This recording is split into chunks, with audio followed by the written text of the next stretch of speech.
예, 오늘 우리가 봐야 될 성경은 바울이 사도행전 안에 전도하고 있는 그 행전을 보겠습니다. 오늘은 바울이죠. 사울이 바울이 되어서 전도를 할 때 오늘은 1차 전도 여행까지 그리고 그 전에 예루살렘 교회에서부터 바울이 전도 여행까지 이어가는 과정을 다시 한번 더 정리하면서 살펴볼까 합니다. 사도행전 1장 8절에 말씀이 있죠. 예수님께서, 그죠? 오늘 제자 앞에서 내가 예루살렘과 온 유다와 그리고 사마리아와 땅 끝까지 내 증인이 되라. 라고 한 이 말씀을 통해서 오늘 예수님께서 승천하게 되시죠. 그래서 제자인 우리는 이 말씀을 온전히 실천해 나가야 됩니다. 오늘 생명나무 교회도 예수님의 정인된 교회로서 오늘 이 전도의 말씀, 선교의 말씀을 통해서 우리가 또 주님의 복음을 전할 수 있는 저와 여러분이 되기를 축원합니다. 사도행전 우리 말씀을 보면 사도행전의 초대교회가 만들어지죠. 예루살렘 교회, 그리고 안디옥 교회, 기타 에베소 교회까지 이렇게 만들어지게 되는데 예루살렘 교회에 만들어지는 상황은 그래서 사도행전 1장에서 7장에 이루어지고 이때 베드로가 그죠? 오순절 성령 강림을 통해서 그들에게 예수님의 복음을 전했을 때 많은 사람들이 옷을 찢고 회개하면서 우리가 어떻게 해야 되냐라고 했을 때 그때 만들어졌던 모임이 바로 예루살렘 교회가 만들어지게 되죠. 그리고 오늘 이런 예루살렘 교회가 한동안 예루살렘에 머물러 있다가 사울이라고 하는 자의 핍박을 통해서 이 교회들이 흩어지게 됩니다. 그래서 예루살렘 이쪽에 사마리아와 안디옥, 수리아 안디옥까지 가게 되고 그곳에 수리아 안디옥에서 안디옥 교회가 생성이 되죠. 교회가 개척되어지고 그곳에서 오늘 이제 예루살렘 교회에서 바나바를 담임 목사로 이렇게 보내게 되고 그때 바나바가 저 바울을 오늘 또 함께 해서 안디옥 교회의 사역을 시작합니다. 안디옥 교회의 사역은 우리가 좀 전에 읽어봤던 말씀처럼 안디옥 교회의 많은 자들이 안수하고 그리고 보낸다라는 뜻을 가져 금식을 하고 안수하고 보낸다. 이 말이 뭔가 하면 그죠? 이들이 전도 여행을 할 수 있게끔 그죠? 자신들이 금식한 그 비용을 들여서 후원해서 그리고 전도 여행을 보내게 했던 그 교회가 바로 안디옥 교회입니다. 안디옥 교회에서 사도 바울과 바나바가 1차, 2차, 3차 전도 여행을 하죠. 1차 때만 바나바와 바울이 함께 하게 되고 2차와 3차는 따로 떨어져서 사역을 하게 됩니다. 우리 사도행전은 오늘 바울의 전도 여행에 좀 포커싱을 맞춰서 오늘 기록하고 있습니다. 그리고 사도행전 19장 정도에 가보면 에베소에 있는 그죠? 에베소 교회가 중심으로 해서 이 말씀이 전해지는 것을 볼 수 있습니다. 그러면 우리가 그 예루살렘 초대교회가 만들어졌던 2장에서 11장 말씀을 보면 이거는 아까 제가 얘기했던 베드로가 초대교회를 세우고 난 이후의 상황들이 1차 전도, 2차 전도, 3차 전도, 4차 전도로 이렇게 만들어지는 거죠. 흩어지게 될 때까지. 그때에 처음에 오순절 성령 강림에서 베드로의 설교로 3천 명이 그죠? 오늘 그죠? 예루살렘 교회에 모이게 되고 또 2차 전도를 했는데 4천 명이 또 모입니다. 우리 교회도 제가 베드로 같이 그죠? 설교를 탁 하면 3천 명이 모이면 어떨까요? 이때는 이제 상황들이 좀 있습니다. 디아스포라 유대인들이 있는 상황에서 전도를 하게 되고 그들이 정말 회개하고 모이게 된 그런 교회의 상황이기 때문에 지금 우리 교회하고는 좀 다르긴 합니다만 어쨌든 우리 목회자로서는 참 베드로 같은 이런 설교 한 번으로 이 많은 사람을 모으고 하나님께 영광 돌릴 수 있다는 것, 그거는 저도 꿈꾸고 있는 일이긴 합니다. 그리고 3차 전도여행부터는 이제, 그죠? 그 교회의 사도들이 너무 수가 많다 보니까, 그죠?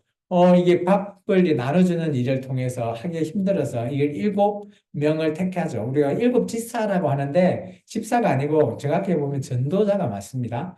7전도자를 택해서 그들에게 사도의 일을 하게 하고, 사도는 기도와 말씀을 보는데 집중하게 되게 되고요. 그리고 사울의 박해로 말미암아 8장부터는 흩어지게 되죠. 그리고 수리아 안디옥 교회까지 복음이 전하게 되고 수리아 안디옥 교회 같은 경우는 그죠? 예루살렘 교회에서 뭐 이렇게 만든 게 아니라 좀 다른 측면으로 안디옥 교회에 흩어져 있는 자들이 모여서 교회를 세우고 그리고 예루살렘 교회에서 담임 목사를 초빙하는 그런 식의 교회가 세워지게 됩니다. 예루살렘 교회에 대해서 지난 시간 잠깐 언급했는데 예루살렘 교회는 크게 한 네 가지 정도로 되어 있죠. 오순절 성령 강림 때 한 일주일 만에 만들어진 교회입니다. 그리고 그죠 예수님께서 얘기했을 때 그죠 마가의 다락방에 모여서 120명의 성도들이 모여서 성령을 받고 난 이후에 만들어집니다. 그래서 우리가 그걸 성령 강림이라고 하죠. 그리고 나서 베드로의 설교 한 방으로 3천 명이 그죠 예루살렘 교회의 성도가 되는 어마어마한 교회가 형성되게 됩니다. 그런데 그 뒤에 비하인드 스토리는 이렇습니다.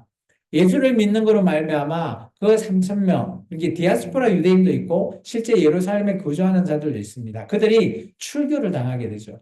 출교를 당함으로 말미암아 이들은 그냥 요즘 말로 백수입니다. 백수. 백수 교회다 보니까 매일 모일 수 있고요. 그러다 보니까 돈이 가진 것이 다 떨어져 버리죠. 디아스포라 유대인이 어떤 사람들인가 하면 각 지역, 나라마다 흩어져 있다가 한번 예루살렘에 와서 그래서 제사 드리는 걸 위해 목적으로 왔는데 그 사람들의 경비가 오순절 정도 되면 떨어지게 되죠. 그러다 보니까 가진 돈이 바닥나다 보니까 예루살렘에 거주하는 그 좀 부자인 사람이 자기 집을 팔아서 오늘 베드로나 사도 앞에 내어놓고 그것을 오늘 또 먹을 양식으로 바꿔서 다 먹게 하는 거죠. 이게 사람이 너무 많다 보면 먹거리 문제도 쉽지 않다라는 거예요.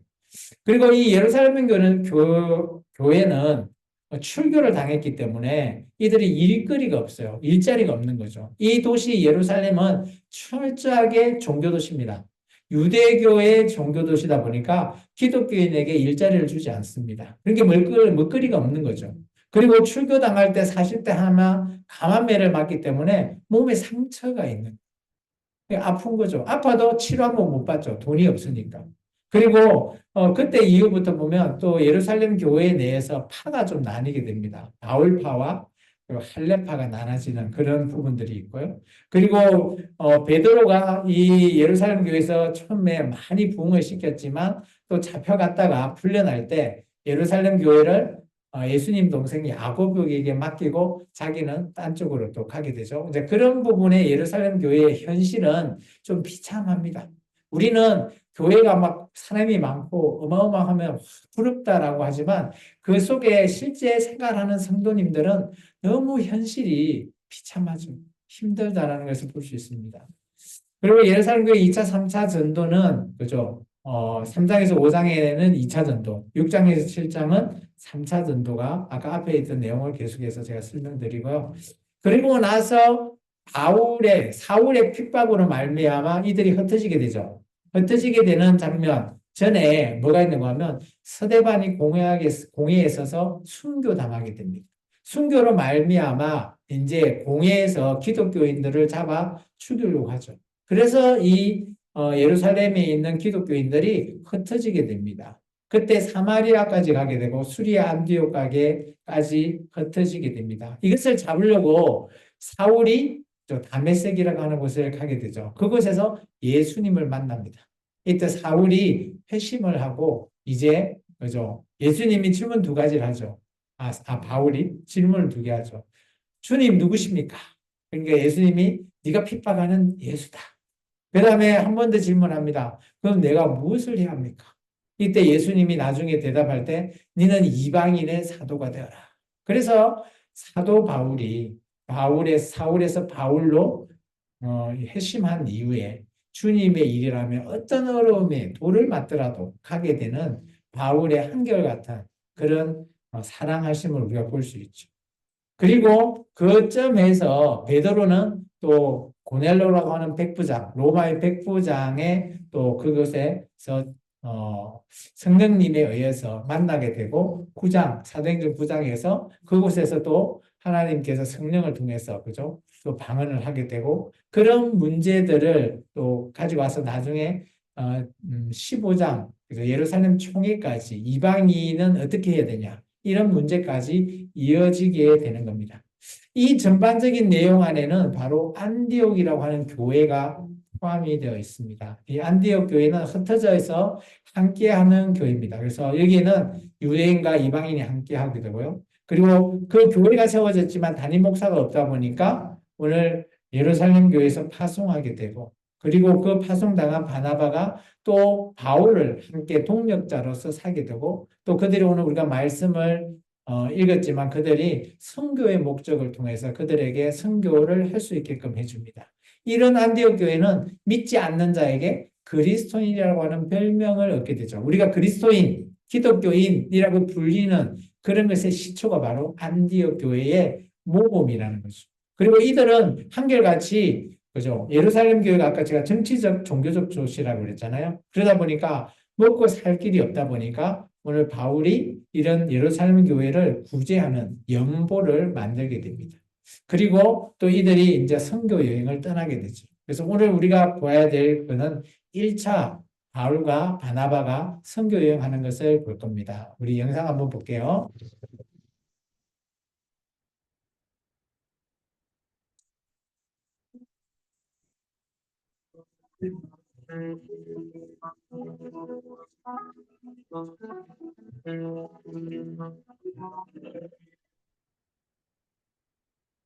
지금은 도시 이름이 터키의 남부 안타키아입니다. 도시 안타키아는 이곳이 제자들이 시리아 그리스도인이라고 처음 불렸고 바울을 선교사로 파송해 세계 선교를 시작한 안디옥 교회가 있는 성경의 수리아 안디옥입니다. BC 300년에 알렉산더 대왕의 후계자인 셀레우코스가 세운 도시이며 로마 시대 수리아의 수도로 로마 제국 3대 도시 중 하나였습니다. 꽤 큰 도시예요. 아주 바울 시대의 유적으로는 실피우스 산 중턱에 세워진 동굴교회가 있고 바울을 파송한 안디옥 교회를 베드로가 이어서 목회한 것을 기념하는 장소로 베드로도 이 교회 유대인과 가서 이방인이 한 장소에서 빌립이 모였던 전도한 최초의 사람들 교회입니다. 세례했다고 봅니다. 이번과 베드로가. 바위산 중턱에는 곳곳에 구멍이 남아 있는데 안디옥 성도들은 로마 시대 박해를 피해 이제 원래 수십이 이후에 나중에 로마 이런 복음의 내방이 닦일 때 동굴 교회에만 머무지 피하기 않고 위해서 세계 선교를 향해 첫 출발을 내딛게 하였습니다. 안타키아에서 28km 떨어진 곳에서 외항 역할을 하는 치볼리크는 제1차 전도 여행 때 바울과 바나바가 배를 탔던 실루기아 항구입니다. 좀 이따 지도로 제가 한번 보여드릴게요. 바울과 바나바는 이 항구에서 지중해를 보며 하나님의 비전을 다시 한번 다짐했을 것입니다. 안타키아는 바울 선교 여행의 출발지였으나 지금은 터키 사람들만 사는 이제 좀 작은 안타깝게 도시로 이쪽이 다 터키가 문득 무슬림 수많은 나라잖아요. 모습들이 있고 그다음에 무슬림 도시 시간마다 무슬림 기도 소리가 들립니다. 안타까운 얘기입니다. 초대교회 성도들의 숨결이 살아있는 수리아 안디옥. 볼게요. 현재 그때 우리 터키 지진 난 거 아시죠? 지금 이게 그때 터키가 지진이 난 이후에 지금 이런 상황들을 좀 볼 수 있습니다. 그래서 참 지진이 무섭구나라는 것들을 좀 볼 수 있죠. 완전히 전과 후가 완전히 이런 안타까운 모습을 좀 하고 있습니다. 저도 터키는 가보지 않았는데 한번 가보고 싶은 나라 중에 한 나라인 것 같아요. 또 우리 6.25 때 우리나라를 정말 형제 나라로 보고 와서 도와줬던 대표적인 어마어마하게 많은 수를 파병했던 나라가 바로 터키거든요. 지금은 터키랑 안 하고 투르키 뭐 그렇게 얘기하고 있죠. 이 정도 볼게요. 이제 바울이 1차 전도 여행 좀 전에 우리 안티키아, 그 수리아 안디옥부터 시작해서 우리가 좀 보게 됐는데요. 이 안디옥부터 시작해서 이 실루기아, 좀 전에 이제 그 나왔죠, 영상에 실루기아라는 것을 배를 타고 구브로라고 하는, 지금은 키프로스 섬입니다. 구브로라는 곳에 가서 일단 전도를 하게 되고요. 그리고 이게 바보라고 했는데 이게 우린 식어로 번역하는데 바보인데 이게 갑자기 키스 이름이 생각이 안 나네. 예, 어쨌든 간에 이게 다른 이름으로 지금 쓰여져 있고요. 그리고 이렇게 그 바울과 바나바가 여행하다가 루스도라에서 오늘 돌을 맞게 되고, 그리고 더베까지 갔다가 더 이상은 힘들겠다 싶어서 오늘 바나바와 바울이 다시 돌아가게 되죠. 그리고 돌아올 때는 이제 아탈리아라는 곳에서 배를 타고 돌아가게 됩니다. 그리고 안디옥에 돌아왔을 때 그때 이제 그 바울의 할레파가 좀 문제를 내세우죠. 이방인들도 할례를 받아야 된다. 근데 바울은 그렇지 않다. 이방인은 할례 받지 않아도 되는 그런 주장을 하게 되고 그때 이제 사도행전 15장에서 예루살렘 총회가 열리게 되고 그때 야고보가 최종 결론을 냅니다. 이방인에게는 굳이 할례 필요 없다. 대신 네 가지 먹으면 안 될 그런 것들 지켜야 될 네 가지만 얘기하고 그것만 잘 지키면 된다. 대신 유대인은 오늘 할례를 행해야 되고 그들의 절기도 지켜야 된다라는 것을 얘기하고 있죠. 여기 이제 돌아올 때 도시 아탈리아잖아요. 예? 독사물린대는 이쪽이 아닙니다. 독사물린대 나중에 로마로 갈 때, 그때 그 유라굴로 강풍을 맞고, 그 나중에 4차 할 때 해드릴게요. 그리고 이 아탈리아를 한번 보면, 음, 지금 뭐 아탈리아라고 하는 도시인데요. 이런 중구도시입니다. 중구도시. 여기서 이제 배를 타고 움직일 수 있는 그런 곳이에요. 이건 조금 이따가 아탈리아에 대해서 좀 이미지 멋있는 쿠키 영상도 좀 이따 볼게요. 그리고 아까 이제 그 밑에서 배를 타고 페프로스에서 이제 비시디 안티옥 갈 때 해발 뭐 이게 한 20m인가요? 사로스라고 하는 이 산맥을 넘어야 된다. 이 산맥이 어마어마하게 높다고 해요. 이게 이제 학자들은 이 산맥을 이제 마가 요한이 따라갔다가 너무 높아서 기아신 뭐 이런 양반집 도루님이라서 아마 그때 뭐 돌아갔다라는 얘기도 있는데 그렇지는 않은 것 같고요. 아마 그때 당시에 바울과 이 바나바의 이제 이방인 전도 예수님만 믿으면 구원받는다라는 그런 측면의 의견이 좀 다른 것 같아요. 구원에 대해서 할례파는 할례를 행해야지만이 구원받을 수 있는 조건이 되는데 바울은 그렇지 않죠. 이방인은 할례 행하지 않아도 구원받을 수 있다. 여기 아마 충돌이 일으킨 것 같고요. 그래서 그리고 이 타우러스 산맥을 넘어가면 바로 해발 30m 넘으면 이 이글리온이라고 하는 물이 천지가 한여름에도 있다라고 이 보시면 축적이 뭐 북갈라디아, 남갈라디아 이런 식으로 나누어져 있어요. 그리고 이제 그 전체 지역을 갑바도기아 지역 뭐 이렇게 하면 우리 식으로 따지면 뭐 이 도시 있죠. 나주 뭐 이 전라도 그리고 이 강주 뭐 이런 식으로 이 큰 도시 이렇게 나눠져 있는 것을 볼 수 있고요. 이 갑바디아 지역은 보면 이렇게 중간중간에 구멍이 뚫려 있는 걸 볼 수 있고 여기는 이곳은 이제 대림구유라고 해서 갑바디아 지역에 보면 지하에 아주 핍박을 받을 때 지하에 도시를 만들었다고 합니다. 근데 이게 이제 보면 십자형 형태로 지하 4층에 있는 예배당이라고 해요. 이곳이 실제 지금도 그런 유적으로 남아져 있다고 합니다. 그리고 밖에서 갑바도기아를 보면 이런 식으로 있죠. 중간중간에 구멍이 숭숭숭숭 다 뚫려 있는 거죠. 이런 식으로 되어 있고 그러다 보니까 아마 지하로 숨었다라고 얘기를 합니다. 그 아까 아탈리아로 영상을 한번 해포 영상을 보면 이런 식으로 엄청 지금 현재 이제 아탈리아라는 이제 도시입니다. 그래서 엄청 영상이 보기 좋더라고요. 한번 가보고 싶습니다. 우리나라하고 또 국경은 아마 이쪽이 참 보기 좋은 것 같아요. 그리고 이제 우리 아까 1차 전도의 마지막에 예루살렘 총회에 대해서 잠깐 살피고 오늘 마무리할 겁니다. 예루살렘 총회의 이 논쟁은 그죠? 구원에 있을 때 할례를 받아야 되나 이방인이 그 문제예요. 할례를 받지 않아도 된다고 주장한 바울과 할례파인 사들은 할례를 이방인이라도 받고 유대인이 되어서 있어야지 구원받을 수 있다라는 문제가 논쟁이 됩니다. 그래서 논쟁은 1차 전도, 바울이 전도 여행을 하면서 행했던 그 문제가 원인이 되었죠. 그러다 보니까 이방인 구원에 이 할례를 받을 거냐 말 거냐 이런 부분을 통해서 예루살렘이라고 하는 당시 초대 교회의 야고보 총회장이 총회를 열게 됩니다. 그리고 결정을 하게 되죠. 결정을 하게 되는데 어떻게 되는가 하면 결정은 이런 것입니다. 오늘 이방인은 할례 받지 않아도 된다.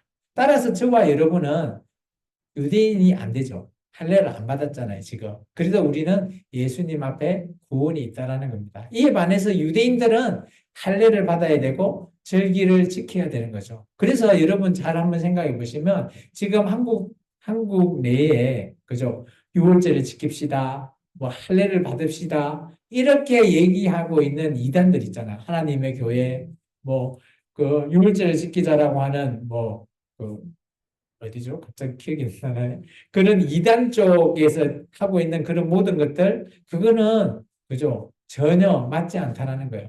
우리가 유월절을 지키려면 유대인이 돼야 돼요. 그럼 할례를 받아야 되는 거죠. 그런 부분들이 있습니다. 그리고 오늘 그 예루살렘 총회로 말미암아 결정이 나요. 그래서 이방인 할례 받지 말라. 결정이 나다 보니까 겉으로는 이 많은 유대인들이 인정은 했지만 속으로는 이 바울을 너무 싫어하는 거예요. 그죠? 그러다 보니까 바울이 개척한 곳곳에 앞으로 2차, 3차 전도여행 하면서 많은 교회가 세워지는데 그곳에 이 할례파가 가서, 그죠? 복음을 전하게 되죠. 그때 갈라디아서 보면 이렇게 얘기합니다. 바울이, 그죠? 내가 전하지 않은 또 다른 복음을 전하는 자에게, 그죠? 바울은 이단이라고 얘기합니다. 그게 바로 할례파를 향한 얘기죠. 지금 우리의 이단과 바울이 말하고 있는 이단은 좀 다른 격으로 우리가 보여지면 좋겠습니다. 그래도 어차피 이 예루살렘 총회를 통해서 오늘날 현재 우리 교회까지, 그죠? 이방인도 예수를 믿으면 구원에 이르게 된다라는 그 모든 결정이 이때 처음으로 시작하게 되고 또 우리는 할례 받지 않아도 예수 믿고 구원에 이를 수 있는 길이 열렸다라는 그리고 성령님이 함께 한다라는 그 모든 것들이 이때 결정이 나게 된 거예요. 그래서 예루살렘 총회 이 15장이 참 중요한 겁니다. 교회에게. 우리가 이 총회가 없다면 지금 우리도 그죠 유대인처럼 할례를 받아야 돼요. 그렇지 않으면 우리가 구원에 이를 수가 없다라는 거예요. 할례 받고 예수를 믿어야지. 그렇지 않으면 그죠 구원이 없는 거죠. 그런데 오늘 예루살렘 총회로 말미암아 오늘 이방인 모든 교회는 할례 받지 않고 되고 피와 그리고 갑자기 네 가지인데 생각이 안 나네요. 피를 먹는 잠깐만요. 제가 한번 찾아볼게요. 사도행전 갑자기 얘기하려니까 생각이 안 나네요. 사도행전 15장 한번 찾아봐 주실래요? 결정을 내리게 됩니다. 사도행전 15장에 보시면 오늘 이렇게 결정하게 되죠. 29절 우상의 제물, 피와 목매어 죽인 것, 그리고 음행 이 네 가지를 멀리 해랍니다. 그리고 여기서 한 가지 더 해야 되는 게 뭔가 하면 구제인데 구제는 바울이 그죠 자기가 개척한 교회들이 구제 많이 하잖아요. 그래서 이것은 빠지고 이 네 가지 이게 오늘날 우리 한국 교회 같으면 이걸 적용하자면 5가지죠. 우상의 제물, 피, 목매어 죽인 것, 음행, 그리고 구제를 열심히 하는 것. 이것이 오늘날 교회가 예루살렘 총회에 의해서 결정난 일이라는 거예요. 그래서 우리 교회도 구제를 저희가 작년부터 했잖아요. 이게 우리가 해야 될 이유가 여기 있습니다. 교회라면 당연히 구제를 해야 되는 거죠. 그리고 여기 보면 우상의 제물이한 피와 목매어 죽인 것, 이것은 먹거리의 문제고요. 그리고 음행이라고 하는 것은 바로 우리의 행동이죠. 인격적인 문제, 그리고 하나지 더 구제의 문제, 이런 것까지 이제 교회가 오늘 잘 지켜나가면 오늘 예루살렘 총회에서 결정난 그런 이방인의 교회도 하나님의 뜻에 맞게끔 우리가 예수 믿고 구원에 이르는데 너무 집착하지 말고 이 문제까지도 우리가 잘 준행했으면 좋겠습니다. 기도하겠습니다. 주님 감사합니다.